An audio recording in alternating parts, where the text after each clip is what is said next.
বিহার করব, কিন্তু আমি নৌকা পাবো কোথায়? ও মা, সত্যিই তো তাই, নৌকা কোথায় পাবে? তখন গোবিন্দ আমার প্রাণবল্লভ গোবিন্দ যোগ মায়া যোগেশ্বরীকে স্মরণ করলেন। কেমন ভাবে? ও সর্বমঙ্গল মঙ্গলে শিবে সর্বার্থ সাধিকে শরণ্যে গৌরী নারায়ণে নমস্তুতে শরণাগত দীনার্থয়ে পরিত্রাণায় পরায়ণে সর্বশাস্ত্রে হরে দেবী নারায়ণে নমস্তুতে।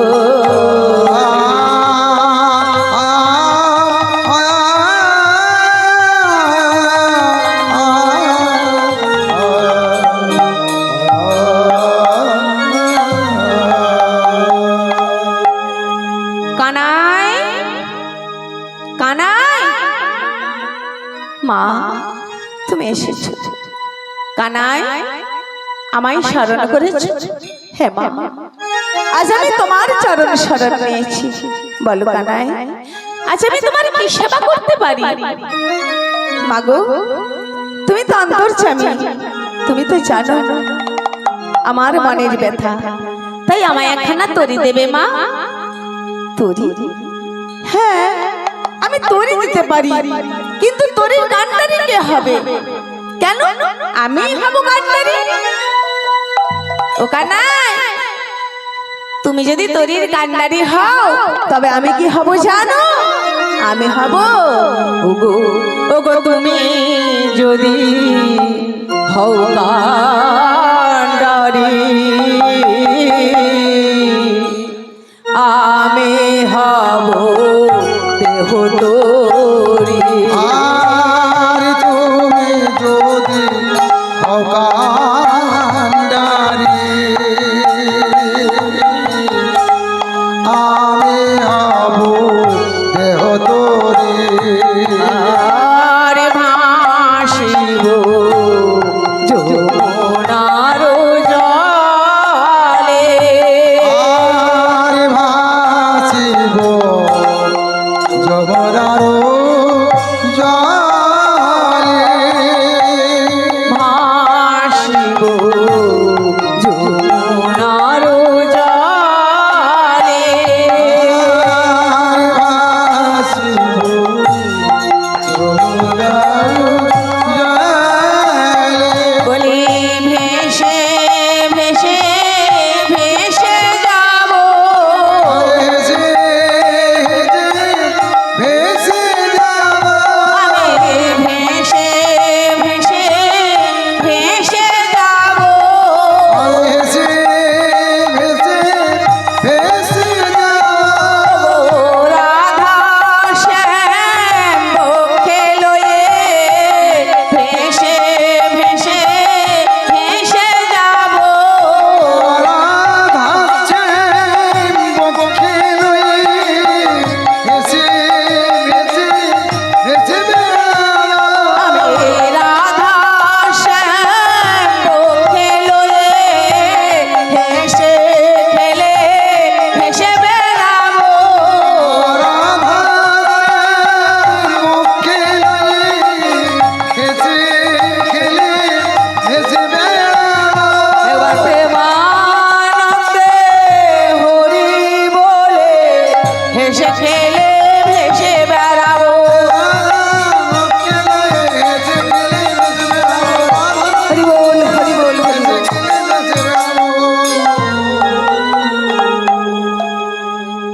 মাগো,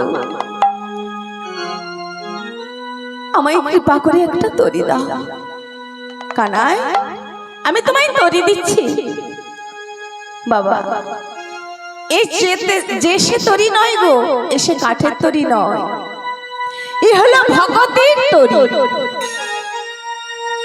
এই ভগতির তরি,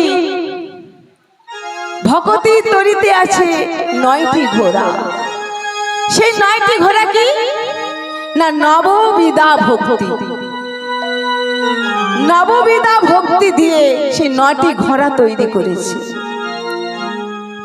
এবং তরিতে থাকে বাবা সরল পদার্থ একটা কাঠ, তাকে বলা হয় মাস্তুল। সেই মাস্তুলটি কি দিয়ে তৈরি করেছে? ওগো সরল সুবুদ্ধি দিয়া মাস্তুল গড়িল।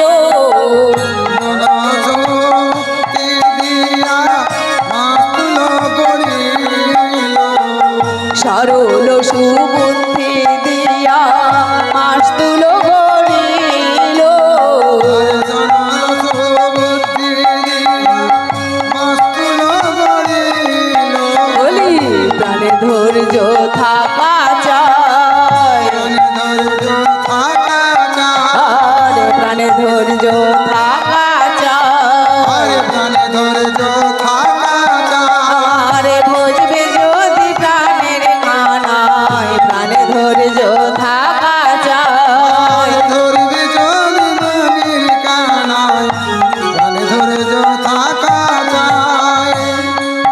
সরল সুবুদ্ধি দিয়ে মাস্তুল তৈরি করেছে, আরে নববিধা ভক্তি দিয়ে 9টি ঘোড়া দিয়েছে। সেই নববিধা ভক্তি কি? শ্রবণং কীর্তনম বিষ্ণু শরণং পাদ সেবনম অর্চনম বন্দনম দর্শন সুখম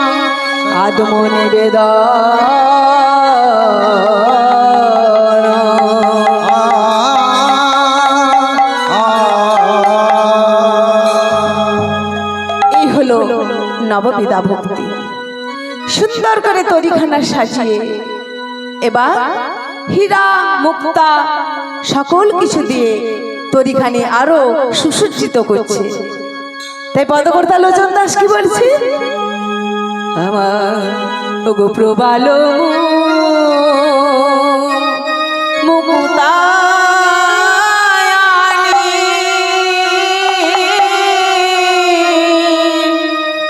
সিজিল তরণে খানি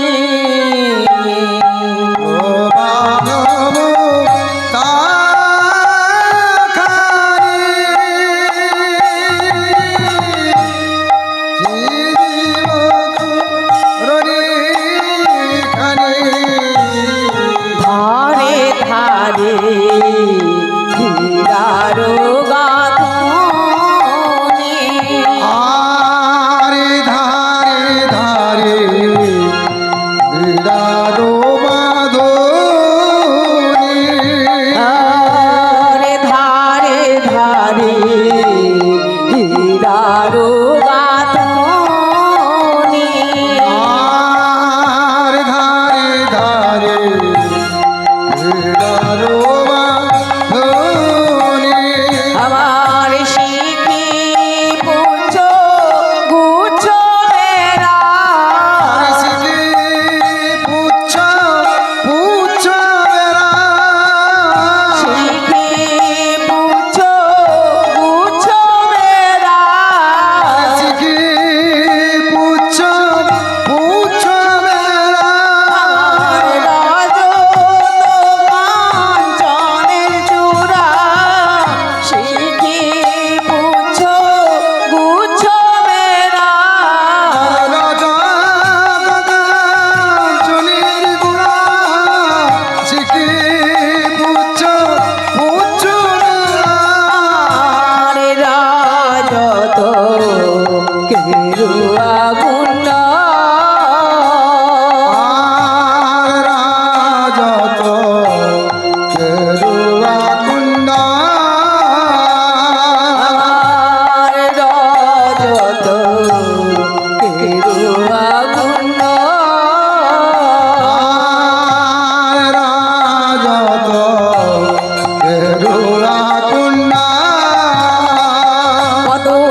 সুন্দর করে তরণটি সাজিয়েছি। দেখুন মা, কলিযুগ কেমন ভাবে কলিযুগ জ্ঞানন্ধ প্রমাণ পাবে। জ্ঞানন্ধ কলিযুগকে প্রমাণ করতে হলে বাবা হরিবাসরে আসতে হবে। দেখবে যেখানে হরি নাম হয়, কীর্তন হয়, হরি কথা হয়, ভগবত কথা হয়, সেখানে দেখবে ভক্ত থাকে 10 জন কি 20 জন কি 50 জন, তার বেশি কিন্তু পাবেন না। কিন্তু এই মঞ্চে যদি একটা অর্কেস্ট্রা হতো, একটা রঙের বাউলের আসর বসতো, কিংবা একটা এমেচার পার্টির যাত্রা হতো, কি গো মা, আপনাদের এই গ্রাউন্ডটাতে মনে হচ্ছে, আমার তো মনে হয় এই গ্রাউন্ডটায় লোক ধরতো না, শ্রোতা ধরতো না। তাতে করে বোঝা যায় যে কলিযুগ সত্যি, এটা কলিযুগ। ভালো জিনিস কেউ নিতে জানে না গো মা। দেখবে একটা টক আমের গাছ আর একটা মিষ্টি খেজুরের গাছ। আমি যদি আপনাকে বলি, দেখুন একটা খেজুরের গাছে খেজুর পেকে আছে আর একটা টক আমের গাছে আম ধরে আছে, তখন আপনি কিটা বাঁচবেন গো মা? মিষ্টি খেজুরটা? কখনো না, আপনি বেছে নেবেন সেই টক আমটা। কারণ এটা কলিযুগের বৈশিষ্ট্য,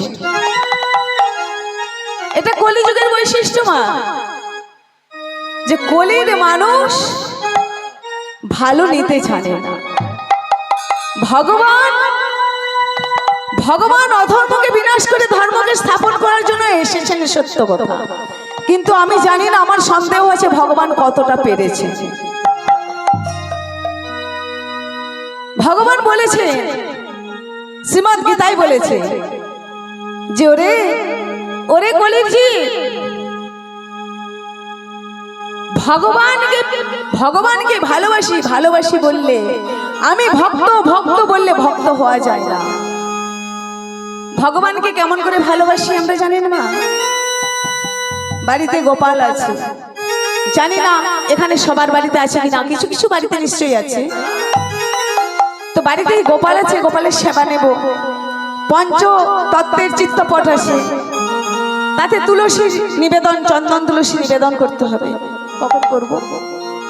সমস্ত সংসারের কর্ম শেষ করে, রান্না বান্না শেষ করে, ছেলে মেয়েকে স্কুলে পাঠিয়ে, স্বামীকে তার কর্মে পাঠিয়ে দিয়ে, বাড়ির আত্মীয় স্বজনের সেবা নিয়ে তারপর আমি স্নান করব, তারপর গোপালের সেবা হবে, পঞ্চতত্ত্বের চিত্তপটে তুলসী চন্দন পড়বে।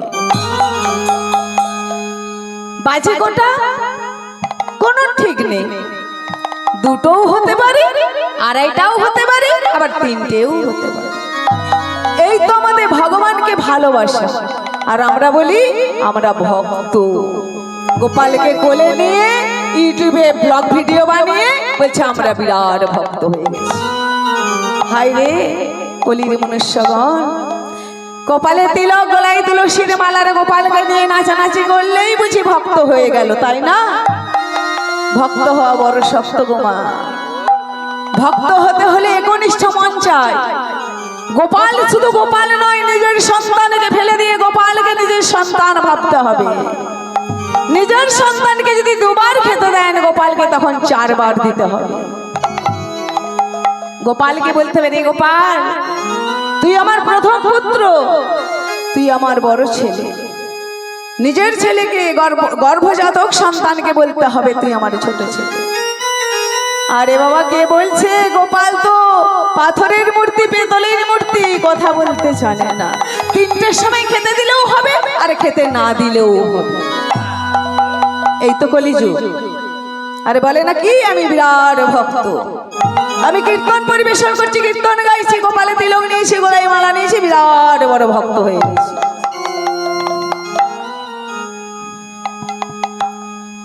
এখানে যদি আমি কাউকে বলি বা কেউ আমাকে বলে যে ভক্ত হতে হলে কি কি ত্যাগ করতে হবে, আমি বলতে পারবো না।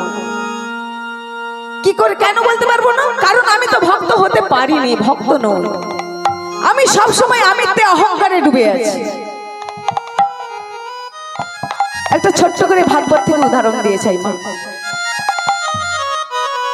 এই যে আমিত্ব, ভগবানকে ভালোবাসা এবং ভগবানকে নিজের সন্তান রূপে পাওয়া বড় শক্ত। আমি বলছি আমি বৃন্দাবন গেছি, আমি পুরী জগন্নাথ দর্শন করতে গেছি, আমি নদিয়া নবদ্বীপ গেছি, আমি ভক্ত হয়ে গেছি।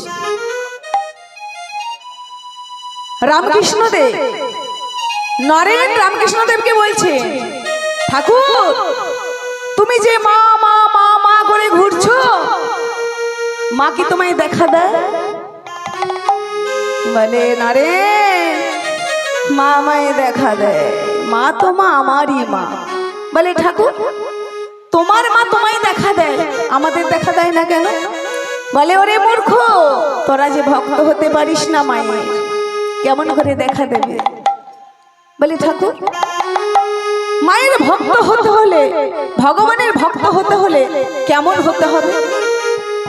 বলে চল, ভগবানকে পেতে হলে কি করতে হবে তোকে আমি এক্ষুনি শিখিয়ে দিয়েছি। নিয়ে গেছে বেটাকে সুরধনী গঙ্গায়, গঙ্গায় স্নান করছে, নরেন গঙ্গায় স্নান করছে। আর খেপা ঠাকুর কি করেছে জানেন বাবা? নরেনের মাথাটা ডুবিয়ে রেখে দিয়েছে। নরেন তো জলের মধ্যে আকুপাকু করছে, কিছুক্ষণ আকুপাকু করার পর নরেনকে ছেড়েছে, নরেন উঠে দাঁড়িয়েছে। বলে ঠাকুর এক্ষুনি আমি মারা যেতাম। বলে কেন? বলে আমার ভেতরটা আকুপাকু করছিল, ছটফট করছিল, এই বুঝি প্রাণটা চাই, প্রাণটা চাই। বলে ওরে নরেন, মাকে পেতে হলে এরকম আকুপাকু করতে হবে ভেতর, মাকে পাওয়ার জন্য, গোবিন্দকে পাওয়ার জন্য প্রাণ যাই যাই করতে হবে, তবেই গোবিন্দকে পাবো। কি গো মা, আমরা কেউ পারছি সেভাবে আকুপাকু করতে? সেভাবে জীবন যাই যাই করতে পারছি? পারছি না। একজন নাস্তিক রাজা ছিল বাবা, মন দিয়ে শ্রবণ করবেন এই তত্ত্ব। একজন নাস্তিক রাজা ছিল, যে কোনোদিনও হরির তলায় প্রণাম করে না, গোবিন্দর নাম হলে সেখানে চাই না, কোন দুর্গা মণ্ডপে মাথা নোয় না, কালী মন্দিরে মাথা নোয় না, যাকে বলে একেবারে নাস্তিক। একদিন এই আমার মায়েরা সবাই এই হরি মন্দিরে পুজো দিতে এসেছে। থালি ভর্তি নৈবেদ্য, ফল মিষ্টি বাতাসা আতপ চাল ধূপ তুলসী চন্দন সব নিয়ে হরিস্থানে পুজো দিতে এসেছে। রাজামশাই দেখলেন মায়েরা দলে দলে হরিমঞ্চে পুজো দিতে যাচ্ছে। একদিন মন্ত্রীকে ডেকে বলছে, মন্ত্রী, মন্ত্রী বাবা। বলে বলুন রাজামশাই। বলি মায়েরা কোথায় যায়? এই থালি ভর্তি নৈবেদ্য উপচার নিয়ে কোথায় যায়? বলে কেন? পুজো দিতে যায়, মন্দিরে পুজো দিতে যায়। হরির মন্দিরে যায় কেউ, দুর্গা মন্দিরে যায় কেউ, কালী মন্দিরে যায় কেউ। আমাদের হিন্দু সনাতন ধর্মে নানা রকম সংস্কার, তো সেখানেই যায়। বলে আচ্ছা, ভগবানের যে পুজো দেখতে, ভগবানের যে পুজো দিতে যায়, ভগবানকে মায়েরা দেখতে পায়? বলে তা তো জানি না, ভগবানকে দেখতে পাই কিনা আমরা তো জানি না। আচ্ছা মন্ত্রী বাবা, আমার বড় জানতে ইচ্ছে করছে, এই যে সবাই ভগবানকে নিয়ে মাতামাতি করছে, পুজো দিচ্ছে, ভগবানের নাম যজ্ঞ করছে, ভগবানের কীর্তন গান গাইছে, ভগবানের জন্য নানা রকম উপচার সাজিয়ে উপোস থেকে পুজো দিচ্ছে, বলো তো ভগবান কোথায় থাকে? আমার এই চারটি প্রশ্নের উত্তর বড় জানতে ইচ্ছে করছে। প্রথম প্রশ্ন হলো ভগবান কোথায় থাকে? দ্বিতীয় প্রশ্ন হলো ভগবান কি খায়? তৃতীয় প্রশ্ন হলো ভগবান কখন হাসে? 4 নম্বর প্রশ্ন, শেষ প্রশ্ন, ভগবানের কর্ম কি?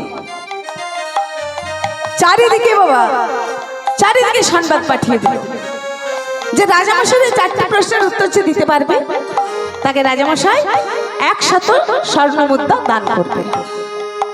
কত শত শত দলে দলে লোক এলো বাবা, চলে গেল, কেউ উত্তর দিতে পারল না। একটা চাষির ছেলে মাঠে চাষ করছিল। বাবা, মাঠে ঘাটে গেলে তো গায়ে একটু ধুলো নোংরা লাগবে, তাই না? যারা চাষবাস করেন তারা জানে। তো মন্ত্রীবারকে জিজ্ঞাসা করছে, মন্ত্রীবা, তোমার রাজামশাইয়ের প্রশ্নগুলো কি বলবে? বলে, এই চাষির ছেলে, তুই শুনে কি করবি? তুই পারবি উত্তর দিতে? বলে, মন্ত্রীবা, উত্তর দিতে না পারি, শুনতে তো দোষ নেই, বলুন না। বলে, শোন, আমার রাজামশাইয়ের 4টি প্রশ্ন হলো। প্রথম প্রশ্ন হলো, ভগবান কোথায় থাকে? দ্বিতীয় প্রশ্ন, ভগবান কি খায়? তৃতীয় প্রশ্ন, ভগবান কখন হাসেন? 4 নম্বর প্রশ্ন, ভগবানের কাজ কি? বলে, আবার কি কথা? চলো আমি উত্তর দিয়ে দেব। বলে, তুই পারবি? বলে, নিশ্চয়ই পারবো। চাষের ছেলেকে নিয়ে অন্দরমহলে এসেছে, রাজমহলে। বলে, রাজামশাই, আপনার প্রশ্নের উত্তরের ছেলে পেয়েছি। বলে, এই ছেলে উত্তর দিবে? বলে, ওই ছেলে উত্তর দিবে? এ তো সারা শরীরে নোংরা ময়লা, ও কি উত্তর দেবে? যাও যাও, ওকে বাইরে বাইরে ছেড়ে দিয়ে এসো। তখন সেই চাষির ছেলেকে উত্তর দিল, জানেন মা? চাষির ছেলে উত্তর দিল, রাজামশাই, আমি চাষির ছেলে মাঠে চাষাবাদ করছিলাম।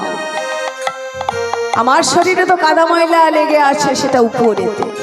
পুকুরের জলে বা নদীর জলে বা গঙ্গার জলে ধুয়ে দিলে পরিষ্কার হয়ে যাবে। কিন্তু বলুন তো রাজামশাই, আপনার মনের মধ্যে যে কাদা ময়লা নোংরা জমে রয়েছে, সেই মনের কাদা ময়লা নোংরা আপনি কোন জল দিয়ে পরিষ্কার করবেন? কোন জল দিয়ে ধোবেন? রাজামশাই বলে, না, ছেলে পারবে।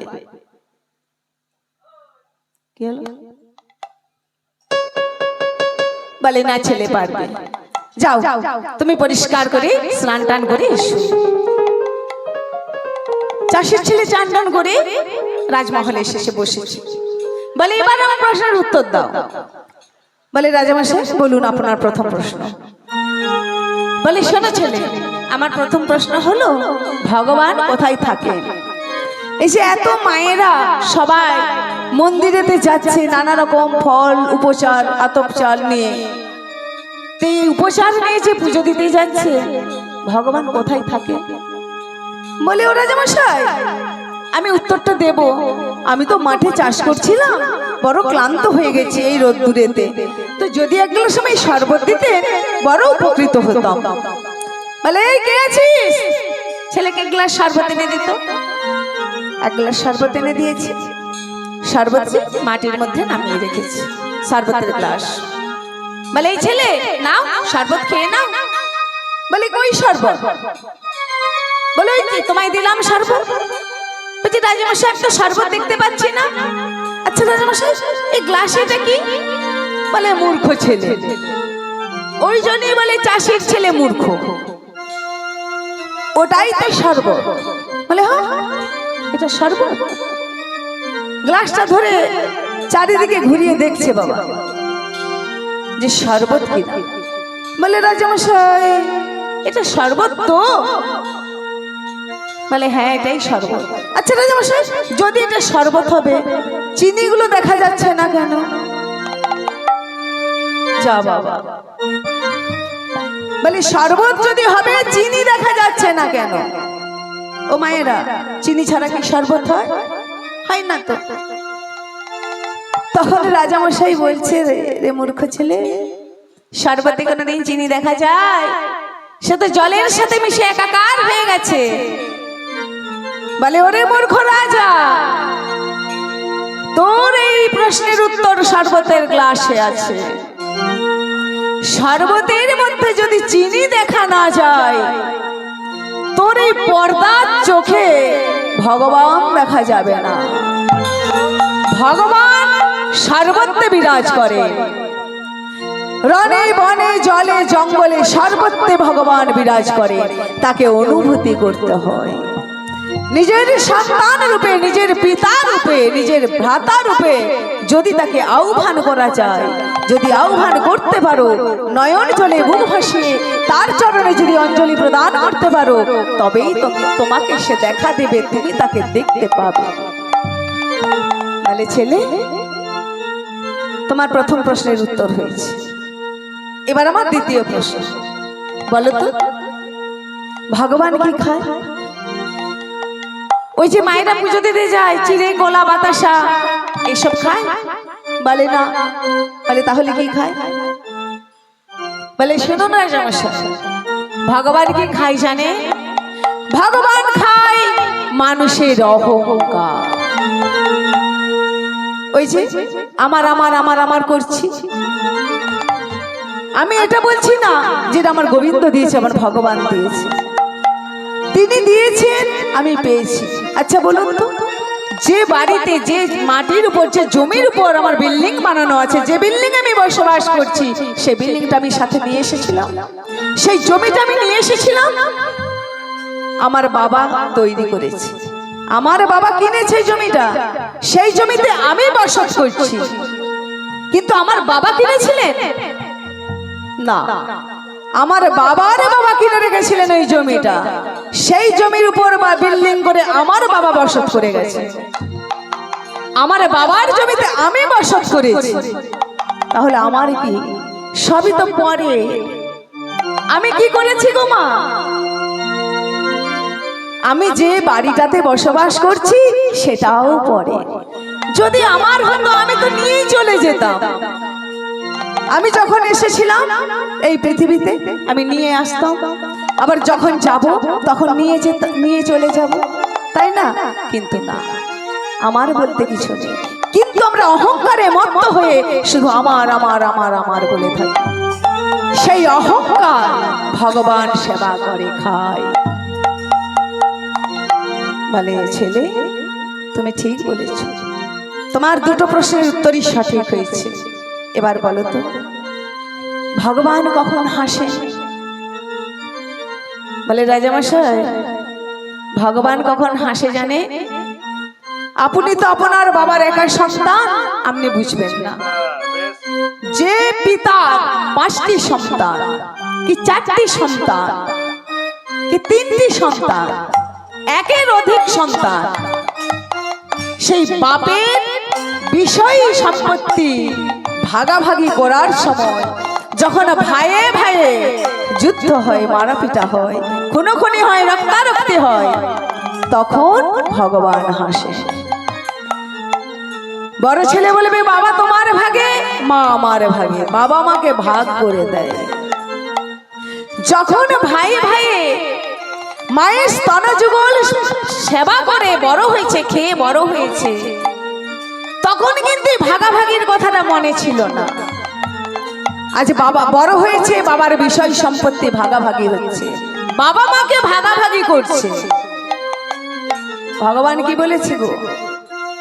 বলছি শোনো, যদি বাড়িতে বৃদ্ধ বাবা মা থাকে আগে তাদের পুজো করো। আমার মন্দিরে ছুটে আসার কোনো প্রয়োজন নেই, আগে বাবা মার সেবা নাও। তোমার বাবা মার সেবা নিয়ে তারপর আমার মন্দিরে এসো, তারপর আমি তোমার পুজো গ্রহণ করব। বাড়িতে বাবা মা কাঁদছে এক মুষ্টি অন্নের জন্য, বাবা মাকে এক মুঠো অন্ন দেয় না, আর সেই ছেলে ডালা ভর্তি ফল মিষ্টি নিয়ে মন্দিরে পুজো দিতে যাচ্ছে, ভগবানের সেবা নিতে যাচ্ছে। বলুন তো বাবা, ভগবানের সেবা নেবে? ঘরে তো দেবতা দেবী রয়েছে, তাদের সেবা নিল না ছেলে, আর ভগবানের কাছে যাচ্ছে। তাহলে ছেলে, তোমার এই প্রশ্নের উত্তর হয়েছে, 3টি প্রশ্নের উত্তর সঠিক হয়েছে। এবার বলো তো ভগবানের কর্ম কি? বলে রাজামশাই, এটা খুব সহজ প্রশ্ন, এক্ষুনি বলছে একটি কাজ করো।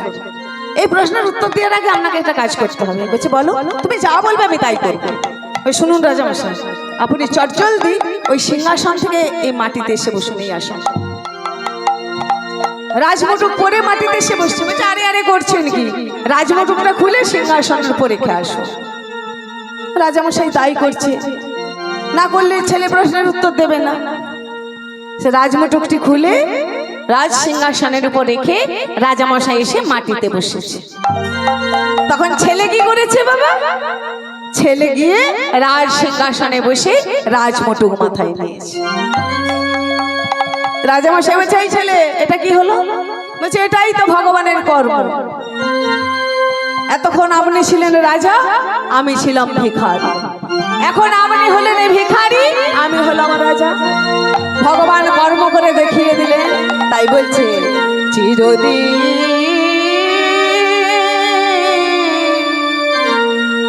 কাহারো সমান নাহি যায়। চিরদিন কাহারো সমান নাই যায়।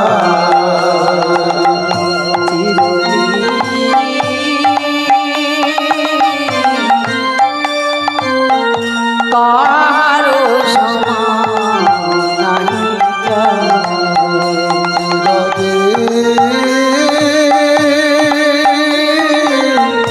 কাহারো সমান নাই যায়।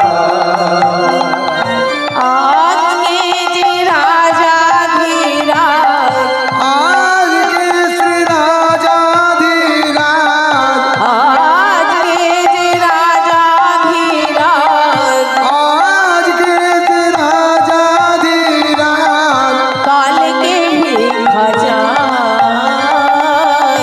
কাহারো সমান নাই যায়। চিরদিন কাহারো সমান নাই যায়। এইভাবে প্রাণবল্লভ গোবিন্দ মা তরণটি সাজিয়ে দেখে যমুনায় জল নেই। মায়া নদী পরিপূর্ণ করে যমুনার উপর তরণীটি ভাসিয়ে সেই তরির উপর বসে বংশীধ্বনি করছে রাধারানীকে। কোথায় গো রাধে, কোথায় কৃষ্ণ প্রেমের আল্লাধিনী, দেখা দাও। এখানে ধরির ধ্বনি শুনতে পেয়েছে।